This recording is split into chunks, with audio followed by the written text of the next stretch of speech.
You're watching how Leap. Let's see background apps running on Android. Open the Settings app, scroll down and tap Apps. Tap See All Apps to view your full app list. Select any app to see its details. On the app's info page, tap Force Stop to close it if it's running. To see all active background processes, use Developer Options.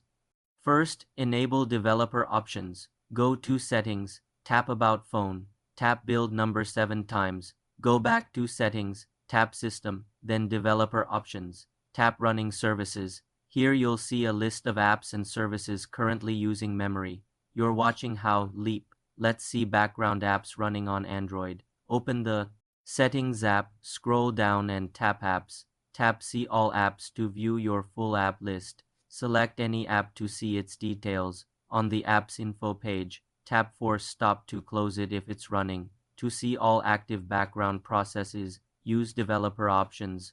First, enable Developer Options. Go to Settings, tap About Phone, tap Build number 7 times. Go back to Settings, tap System, then Developer Options. Tap Running Services. For more simple tech tutorials, subscribe to the channel.